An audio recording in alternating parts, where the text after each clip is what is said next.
ఇంకా 30 సంవత్సరాలు కూడా రాడు. ఇంకా అది మా ఆలోచన. రేపు పొద్దున కూడా మళ్ళీ చంద్రబాబు నాయుడు వస్తారు. అది మా ఆలోచన.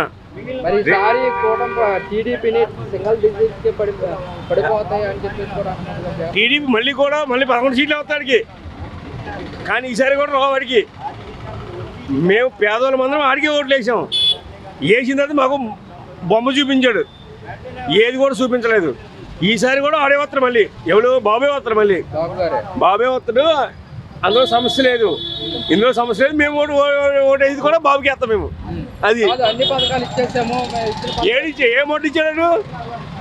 ఏం ఓటు ఇచ్చాడు? మా డబ్బు తీసి మా డబ్బు మాకు ఇచ్చాడు తెలుసా? ఇలా ఆడికైతే ఓటు వేయమండి. 30 సంవత్సరాలు ఓటు వేయము. ఆడెంత 30 లక్షలు స్కాన్ చేశాడు. ఎందులో స్కాన్ చేశాడు? మందులో స్కాన్ చేశాడు. మందులో మొత్తంగా స్కాన్ చేశాడు. ఆడికైతే ఓటు వేయమండి మేము. ఓకే. నిన్న సీఎం చంద్రబాబు నాయుడు గారు సభలో మాట్లాడుతూ సోషల్ మీడియాలో ఆడబిడ్డల పైన ఇష్టానుసారంగా పోస్టులు పెడితే వారికి అదే చివరి రోజు అంటూ కూడా వ్యాఖ్యలు చేశారు. ఎలా చూస్తారు? చంద్రబాబు నాయుడు వేరేండి. చంద్రబాబు నాయుడు లెక్క వేరండి, ఈ లెక్క వేరండి. ఈడేమంతా రాతాంతరం చేస్తున్నాడు అంటున్నాం. వీడికైతే మేము ఓటు వేయమండి.